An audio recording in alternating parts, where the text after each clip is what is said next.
It's August 26th, and I'm going to be pressing.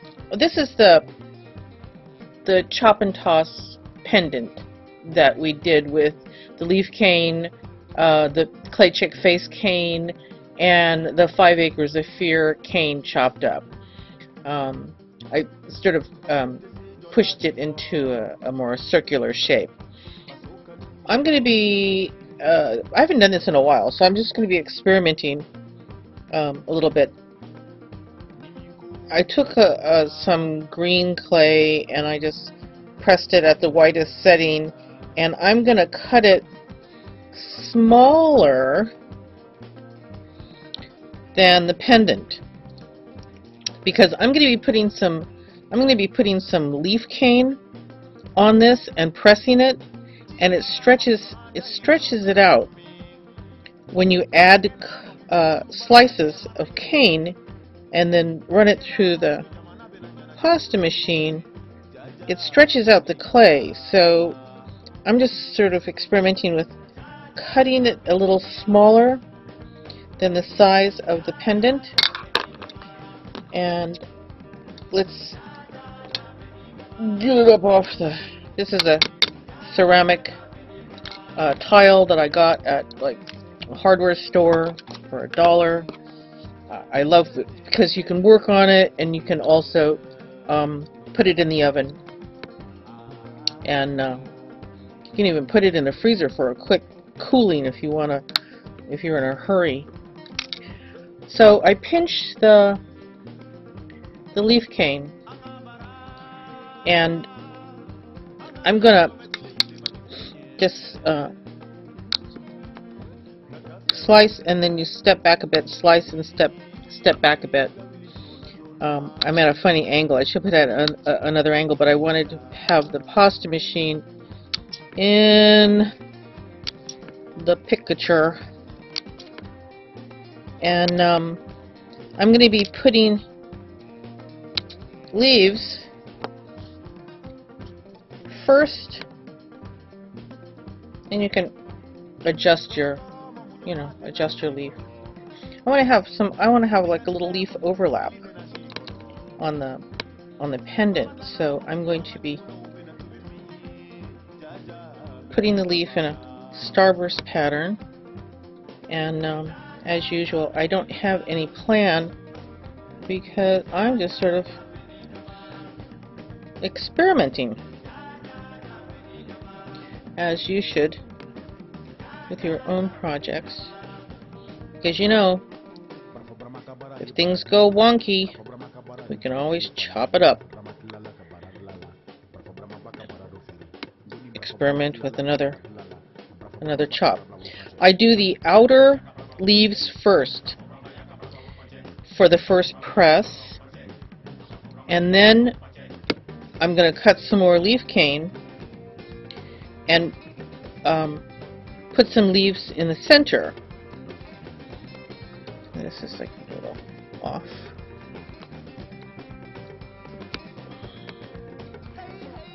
For the second pass, I'll be putting leaves in the center so the points overlap.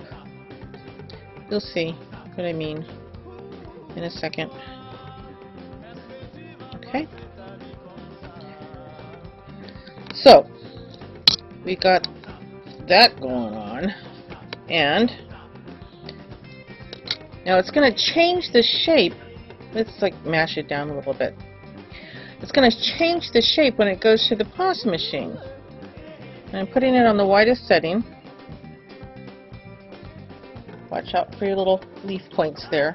Yoey! Okay. So that was one pass at the widest setting. I'm going to narrow this setting, and then I'm going to put it in this way to stretch it out, going in the other direction, and it makes it a little more round. So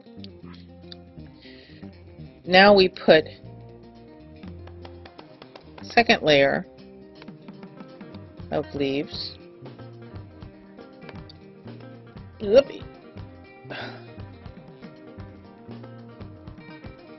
second layer of leaves here.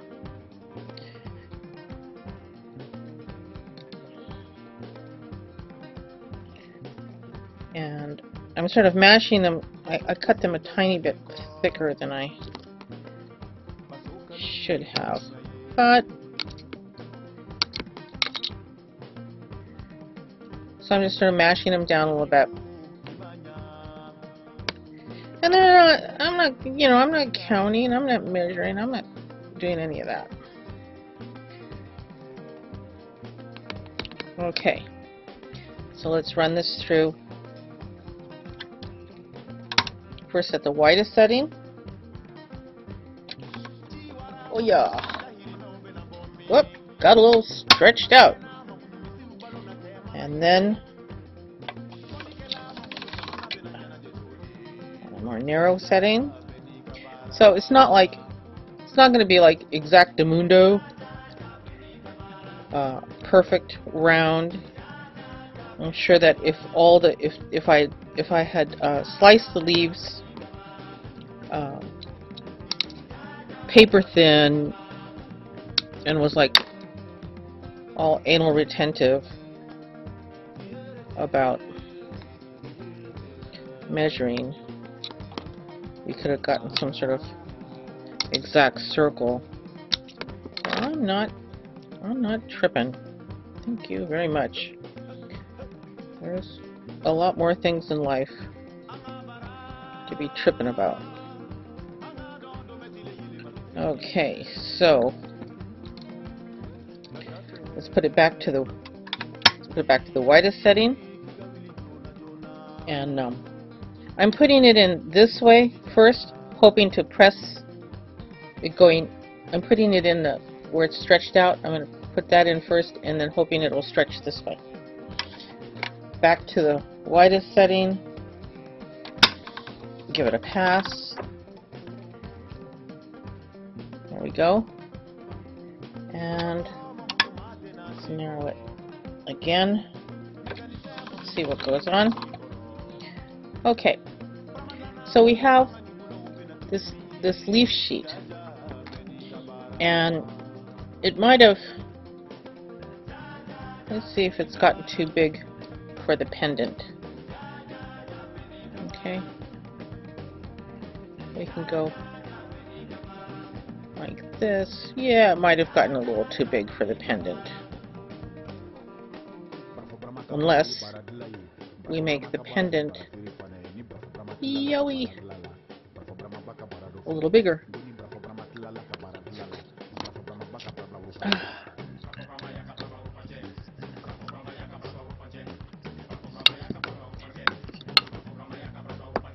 And who says we can't have a bigger pendant?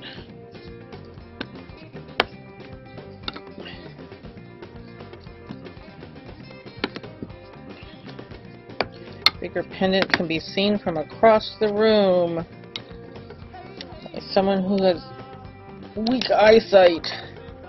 Okay. When you're working with tacky clay, sometimes it's good to put a little dust a little baby powder on the tile. Okay. Okay, now I'm just gonna go bing, bing, like this. It's just like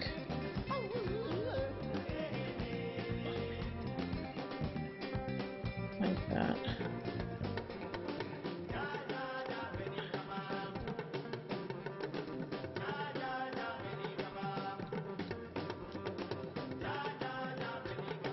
And so, and we have like, see this, I don't know if you can see it. It's an air bubble right there. See the air bubble? When you have an air bubble and you have leaves like this, cut along the seam of the leaf. Press the air out.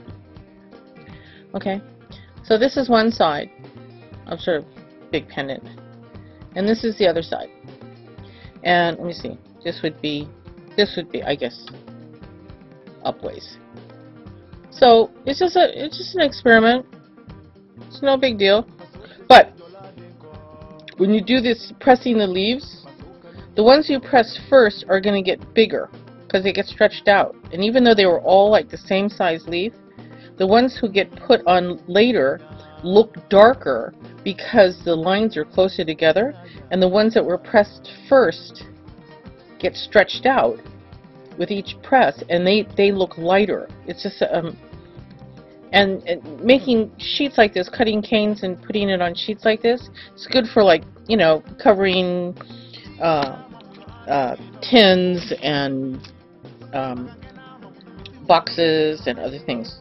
Now, I don't know, you know, it's like when I make something like this, I go, oh, I don't know, and I just go ahead and I cure it, and I go, well, I'm just gonna like let it sit for a while, and then like a year, you know, and then I come back to it and I go, oh, that's kind of cute, you know. But if I end up not liking it, then I'll just, like, you know, chop it up and we'll just do something else with it. But it's just an experiment. But the pressing of the leaves is what I wanted to show you, and I did. There we go.